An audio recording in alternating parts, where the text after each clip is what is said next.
할렐루야. 한 젊은 부인이 병으로 죽어 천국에 갔습니다. 그랬더니 그 앞에 천국문이 있는데 그 앞에 천국문직인 베드로가 지켜 서 있다가 그냥 들어갈 수 없고 내가 내는 문제를 맞춰야 천국에 들어갈 수 있다 그러면서 문제를 냈는데, 사랑이라고 하는 이 단어의 영어 스펠링을 정확하게 말해야 들어갈 수 있다. 그러니까 이 젊은 부인이 힘차게 큰 목소리로 LOVE 그렇게 외쳤어요. 그러자 베드로가 천국문을 열어주면서 천국에 오신 것을 환영합니다 그러면서 환영을 해주었습니다. 그리고는 베드로가 하는 말이, 내가 지금 잠시 급한 일이 생겨서 좀 갔다 와야 되니까 이 자리를 좀 지키고 있어 주라고. 아니 제가 어떻게 해야 돼요? 아니 어려울 거 없다고, 내가 한 대로 하면 된다고. 그렇게 하고 베드로가 자리를 떠났어요. 그 자리에 지키고 있는데 저 멀리서 남자 하나가 뚜벅뚜벅 걸어옵니다. 이제 긴장을 하면서 맞이할 준비를 하고 있는데 가까이 와보니까 세상에 자기 남편인 거 있죠. 아니 당신이 여기 웬일이냐고, 그나저나 왜 이렇게 빨리 왔냐고. 그랬더니 남편이 쑥스러워하면서 하는 말이, 당신 장례 치르고 난 다음에 다른 여자하고 여행 갔다가 바닷가에 빠져서 이렇게 갑자기 오게 됐다고 하는 겁니다. 하도 괘씸한데 이 남편이 하는 말이, 여기가 천국문 맞지? 그러면서 막 들어가려고 그러는 거예요.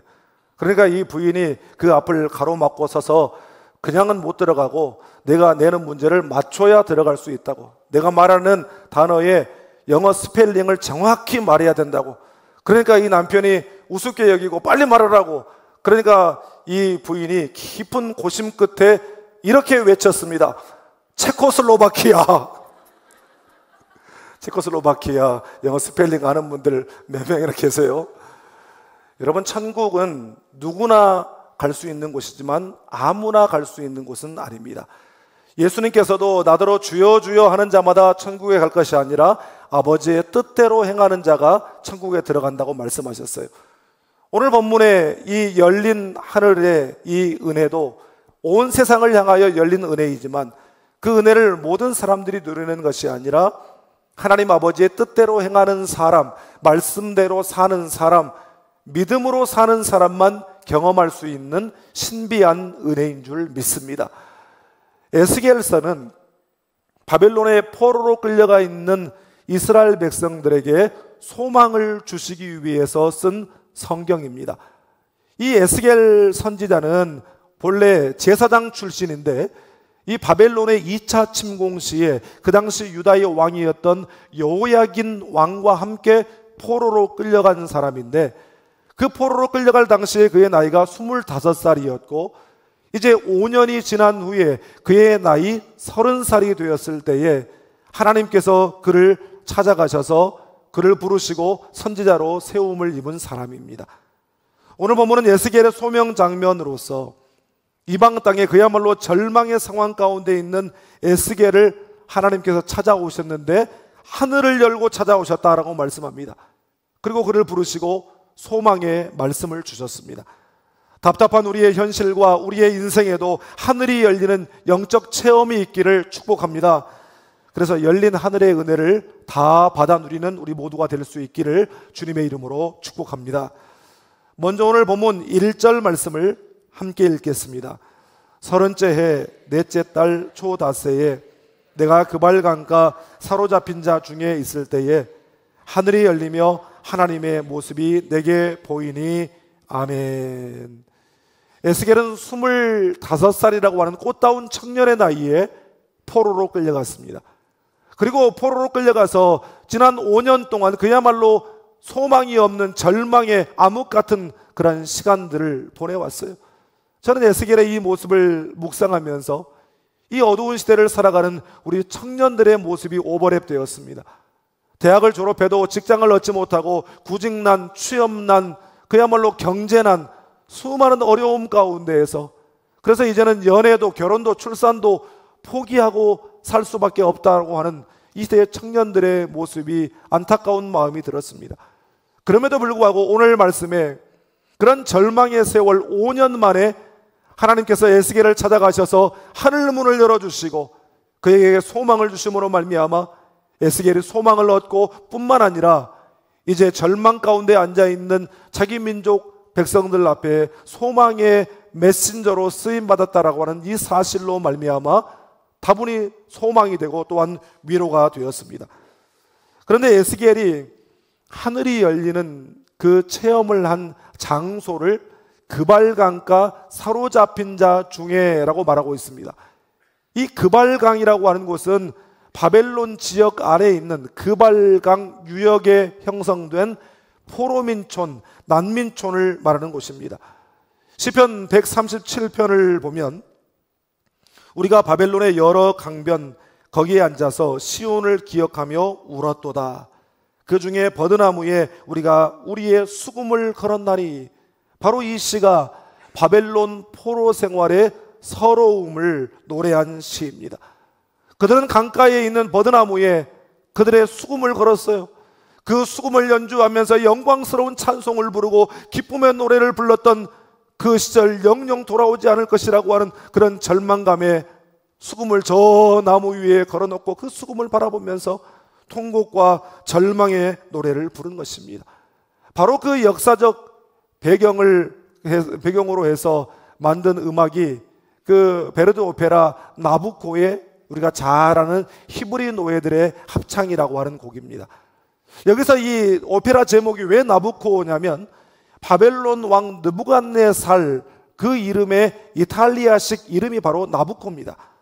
그곳에서 그들은 힘든 노동의 하루 일과를 마치고 밤이 되면 함께 모여 돌아갈 수 없는 그 고국을 그리워하며 통곡의 노래, 절망의 노래를 부르고 있었는데 바로 그 자리에 하나님께서 하늘 문을 열어주셨다는 것입니다. 그리고 가장 먼저 임한 은혜는 하나님의 영광의 임재를 체험하는 것이었어요. 여러분, 하나님의 영광의 임재를 체험했다라고 하는 것은 바로 그 자리에도, 절망의 자리, 하나님께 버림받았다고 생각하는 그 자리에도 여전히 하나님이 그들과 함께 계신다는 사실을 확신시켜 주신 사건인 줄 믿습니다. 그래서 28절 말씀에 보면 여호와의 영광의 형상의 모양이라, 이 말씀과 함께 내가 보고 엎드려 말씀하시는 이의 음성을 들으니라, 이 말씀이 나옵니다. 하나님의 영광의 임재를 보는 순간 에스겔은 자기도 모르게 그 임재 앞에 엎드렸다는 것이에요. 여러분, 이것이 바로 예배죠. 하나님의 영광스러운 임재 앞에 압도당하여 나도 모르는 사이에 그 앞에서 무릎을 꿇고 경배하며 나의 전부를 올려드리는 것, 이것이 바로 진정한 예배의 모습인 줄 믿습니다. 하와이에 가면요, 뉴 호프 커뮤니티 처치라고 하는 교회가 있습니다. 그 교회를 담임하시는 웨인 코데이로 목사님의 간증을 들었는데, 이 교회는 자기 건물이 없이 학교 강당에서 시작한 교회였어요. 그런데 하나님께서 얼마나 복을 주시는지 12,000명이 출석하는 교회로 부흥성장했습니다. 그러니까 워낙 수가 많은 사람들이 학교의 건물뿐만 아니라 막 시설들을 이용하고 그러니까 부담이 되었든지 학교 측에서 어느 날 갑자기 예고도 없이 주중에 이번 주부터는 예배 못 드립니다, 나가십시오, 그렇게 통보가 왔어요. 대책도 없는 마당에 그렇게 통보가 와서 이 난감하죠. 그런데 마침 그 학교 부근에 공원이 있어서 이번 주는 한 주 공원에서 야외 예배를 드립시다, 이렇게 결정을 했습니다. 그런데 그 교회는 찬양이 중심이 되는 현대적 스타일의 그런 예배로 드리는데 이 주일날 아침에 비가 한 방울씩 뚝뚝뚝 떨어지기 시작한 거예요. 그래서 이 웬 코데이로 목사님이 하나님, 비를 멈춰 주셔야 됩니다. 그렇지 않으면 우리 전자악기 다 망가지고 예배 망치게 됩니다. 하나님 앞에 간절히 기도했어요. 그리고 그 마음에 하나님의 응답에 대한 확신도 있었어요. 아니, 그런데 어찌된 영문인지 예배 드리는 동안 비는 점점 빗줄기는 굵어지고 마침내 그냥 비가 막 쏟아 부어진 거예요. 악기 다 망가지고 예배를 완전히 망친 것입니다. 그래서 이 코데이로 목사님이 하나님 앞에 섭섭한 마음이 들었어요. 하나님 앞에 서러움에 하나님께 따졌어요. 하나님, 어떻게 이럴 수가 있습니까? 그랬더니 하나님께서 내적 음성으로 그에게 이런 말씀을 들려주셨습니다. 웨인, 너는 지금까지 계속해서 예배를 드리기 위해 비가 오지 않게 해달라고 기도했지만 한 번도 이 예배 가운데 나와 함께 해달라는 기도를 하지 않는구나. 아무리 비가 오지 않는다 해도 내가 이 자리에 함께 하지 않는다면 그것이 예배일 수 있겠느냐. 이 경험으로 인해서 이 목사님의 예배에 대한 마음과 자세가 완전히 달라졌다는 것이에요. 사랑하는 여러분, 우리도 예배에 대한 우리의 마음과 자세, 또 예배를 위한 우리의 기도가 달라질 수 있기를 바랍니다.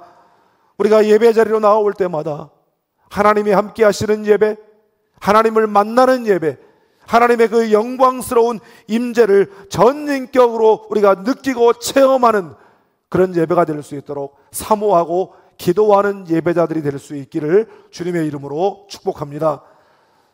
다음으로 본문 3절 말씀을 함께 읽겠습니다. 갈대아 땅 그발강가에서 여호와의 말씀이 부시의 아들 제사장 나 에스겔에게 특별히 임하고 여호와의 권능이 내 위에 있으니라. 아멘.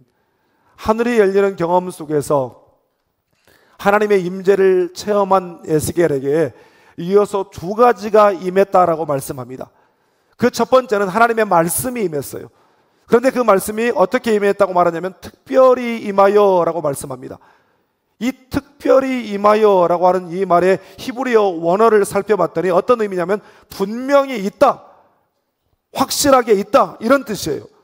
여러분, 나에게 주신 분명한 말씀이 있다는 것입니다. 여러분, 우리도 하나님의 말씀이 선포될 때마다, 또한 말씀을 읽을 때마다 분명히 나에게 주시는 말씀, 그날 특별히 나에게 임하는 그 말씀을 놓치지 않기를 바랍니다. 그 말씀을 바로 나에게 주시는 레마의 말씀으로 받고, 또한 확실하게 우리의 영혼을 터치하는 영혼의 압점으로 느낄 수 있기를 주님의 이름으로 축복합니다. 두 번째 에스겔에게 임한 것은 여호와의 권능이 임했다, 이렇게 말씀합니다. 이 권능이라고 하는 말의 히브리어는 야드인데요, 이 야드라고 하는 말은 본래 손, 권세, 능력, 이런 것을 나타내는 단어입니다. 다시 말해서 하나님의 손이 임하니까 당연히 능력이 나타나게 되는 것이죠. 이것은 구체적으로 성령의 능력을 의미하는 것입니다. 여러분, 우리가 살아가는 이 시대, 이 세상은 영적 전쟁의 현장입니다. 그래서 사도 바울도 에베소서 6장에서 우리의 이 영적 싸움은 혈과 육의 싸움이 아니라고 말했어요. 우리의 일반적인 무기로 싸우는 그런 전쟁이 아니라는 것입니다. 그렇기 때문에 하나님의 전신갑주를 입어야 된다라고 말씀하는 것이에요. 그런데 그 전신갑주 중에서도 가장 대표적인 공격 무기가 무엇이냐면 곧 성령의 검, 곧 하나님의 말씀인 줄 믿습니다. 여러분, 예수님께서도 공생애를 시작하실 때에 그 광야에서 금식하실 때에 마귀가 와서 예수님을 시험했어요. 그때 예수님께서 어떻게 그 마귀를 상대하고 물리쳤습니까? 신명기의 말씀, 하나님의 말씀으로 마귀를 상대하고 물리치신 줄 믿습니다. 여러분, 말씀이 우리 믿는 자의 능력인 줄 믿습니다. 복음이 우리 크리스찬들의 능력이라는 사실을 꼭 기억하며 살 수 있기를 주님의 이름으로 축복합니다.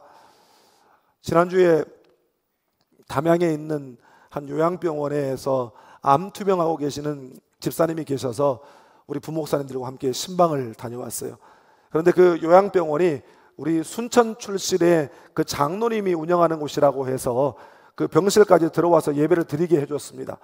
예배를 드리고 있는데 찬송 부르고 또 말씀을 전하는 동안 내내 이 집사님이 그렇게 우셔요.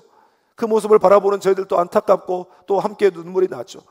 예배를 다 드리고 난 다음에 이분이 하시는 말씀이, 목사님, 저희 집사람 살아있을 때는 제가 어쩔 수 없이 끌려 교회 다녔고, 또 저희 집사람 천국 간 뒤로는 그래도 나름대로 신앙생활을 성실하게 한다고 했습니다만 아직까지 제 마음에 믿음의 확신이 생기지 않아서 답답합니다. 이런 진솔한 고백을 하는 거예요. 그런데 그 자리에 누가 와 계셨냐면 그 집사님의 누님, 안산에 사시는 누님이 동생 병간을 하겠다고 와 계셨어요. 그래서 제가 칠순이 넘은 분인데 권사님이십니까? 하고 물었더니 이분이 하시는 말씀이 예수 믿은 지 5년밖에 안 됐습니다. 그런데 목사님, 저는 성경을 37독을 하고 있는데 아니 어떻게 그렇게 많이 읽었습니까? 성경 읽어집니까? 처음에는 자기도 의심이 많았다는 거예요. 믿어지지가 않더라는 거예요. 그런데 성경을 읽을수록 믿어지고 믿음이 생기고 기쁨이 생기고 그렇게 감사가 생기더라는 것입니다. 제가 그 말을 듣자마자 우리 집사님에게 그랬어요. 집사님, 저 말이 정답입니다. 하나님의 말씀을 읽으면 믿음이 생깁니다. 그러면서 제가 농담 반 진담 반 이렇게 그 집사님에게 이야기했습니다.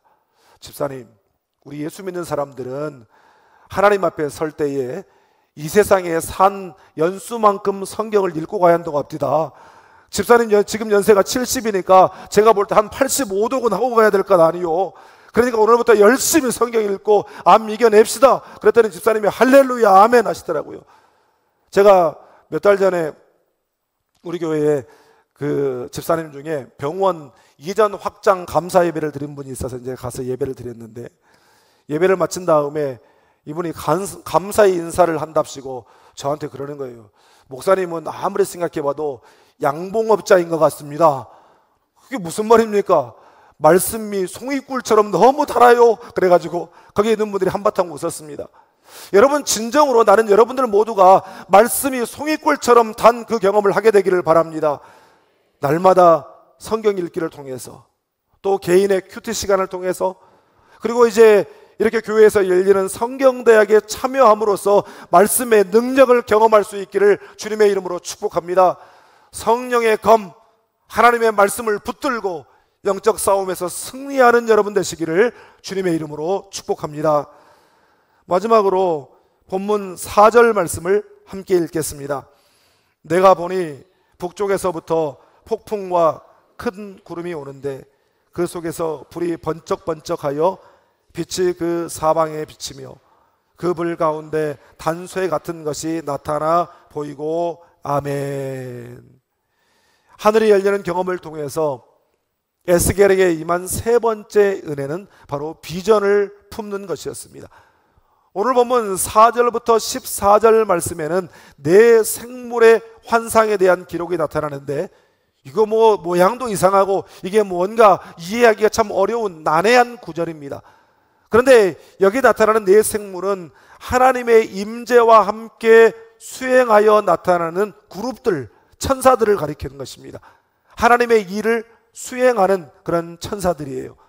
저는 이 천사들의 모습을 읽으면서 이것은 하나님 나라의 사역의 특징을 우리에게 보여주시는 것이라고 하는 생각이 들었어요.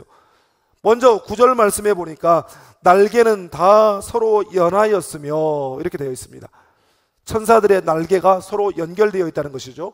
우리가 손에 손을 맞잡은 것처럼 천사들의 날개가 그렇게 연결되어 있다라고 하는 것인데, 여러분, 이것은 하나님 나라의 사역은 함께 가는 것이다 라는 것을 보여주는 것입니다. 혼자가 아니라 함께 하는 것이라는 것을 말씀하는 것이에요.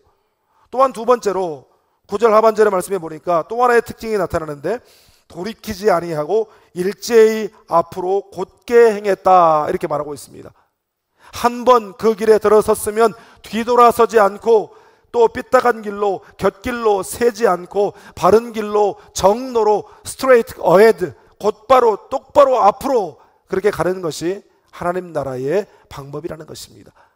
또한 세 번째로 12절에 나오는 영이 어떤 쪽으로 가면 그 생물들도 그대로 가되 이렇게 말씀합니다. 이 영은 성령을 가리키는 것이죠.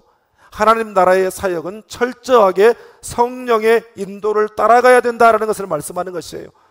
개인의 어떤 아이디어나 계획이나 생각이나 경험이나 방법이 아니라 성령께서 이끄시는 대로 순종하면서 따라가야 된다는 것입니다. 여러분, 이처럼 하나님 나라의 방법은 함께 가고 곧게 가고, 그리고 성령의 인도를 따라가는 것이 평안하고 행복한 하나님의 방법인 줄 믿습니다. 하나님께서 에스겔을 찾아오셔서 장차 이루실 비전을 보여주시면서 그 비전을 위해 내가 너를 불렀다, 그 비전을 위하여 내가 너를 사용하리라, 그렇게 말씀하신 것입니다. 여러분, 그러나 여전히 에스겔의 환경은 포로로 끌려온 이방 땅이에요. 하나님이 하늘문을 열어주시고 비전을 주셨다고 해서 내일 당장 너 고국으로 돌아간다 라고 말씀하신 것이 아니에요. 내일 아침에 또 눈 뜨면 여전히 고단한 그 노동에 동원되어 하루 종일 힘쓰고 애쓰는 그런 삶을, 고단한 삶을 살아야만 하는 그런 환경입니다. 여러분, 그럼에도 불구하고 에스겔은 비전을 받았어요. 이제는 비전의 사람이 된 것입니다. 하나님의 큰 그림을 보았어요. 여러분, 하나님의 큰 그림을 보고 세상을 살아가는 사람과 그렇지 않은 사람의 삶이 어떻게 같을 수가 있겠습니까? 오스왈드 챔버스의 책 주님은 나의 최고봉에 Vision and Reality라고 하는 제목의 글이 있습니다. 한글로는 비전이 실제가 되도록이라고 번역했는데 거기에 이런 말이 있어요. 하나님은 우리에게 비전을 주시고 우리를 골짜기로 데리고 가셔서 그 비전에 맞게 빚기 시작하십니다. 이 말과 관련해서 맥스 루케이도는 그의 책 하나님이 빚으시는 사람에서 연단의 필요성에 대해서 이렇게 말하고 있습니다. 연단의 시간은 피할 것이 아니라 반드시 체험해야 한다. 터널은 어둡지만 분명 산을 가로질러 갈 수 있다. 하나님은 우리가 30살의 폭우를 만나게 하심으로 60살의 큰 태풍을 견뎌낼 수 있게 이끄신다. 도구는 제 모양을 갖추고 있을 때만 유용하게 사용된다.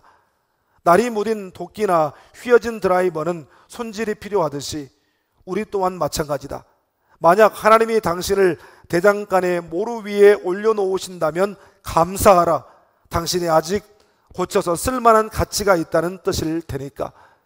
여러분, 대장간의 모루 아시죠? 이 쇠 위에, 거기 위에 달구어진 쇠를 놓고 혹은 비뚤어진 그 철을 놓고 두들겨서 어떤 모양을 만들고 또 바른 모양을 만드는 것처럼, 여러분, 우리가 그처럼 혹독한 시련이 우리에게 다가올 때에 감사할 수 있기를 바랍니다. 왜냐하면 아직 고쳐서 쓸만한 사람이기 때문에 하나님께서 그런 연단의 과정을 허락해 주시는 줄 믿습니다. 다시 오스왈드 챔버스의 이 글로 돌아와서 그 비전이 실제가 되는 연단의 과정에는 반드시 용기가 필요하다라고 말했습니다. 그 용기는 어떤 용기냐? 바로 하나님께 전적으로 맡기는 용기를 말하는 것입니다. 여러분, 하나님께 전적으로 맡긴다는 것이 무슨 의미예요? 하나님을 전적으로 신뢰한다는 것이 되는 것입니다. 지금 당장은 눈에 보이지 않아도 마침내 모든 것을 합력하여 선을 이루실 하나님을 신뢰함으로 믿음으로 버티는 것입니다. 지금 당장은 내 자녀가, 내 가족이 예수 믿지 않아도 또 신앙을 핍박해도 하나님께서 마침내 합력하여 선을 이루어 주실 줄 믿습니다. 여러분, 답답한 우리의 현실과 우리의 인생에 하늘이 열리는 은혜가 있기를 축복합니다. 예배 가운데 하나님의 영광의 임재를 체험하고, 또한 우리의 삶 속에서 말씀의 능력을 경험하고, 또한 소망의 비전을 품고 살아가는 우리 모두가 다 될 수 있기를 주님의 이름으로 축복합니다. 기도하겠습니다.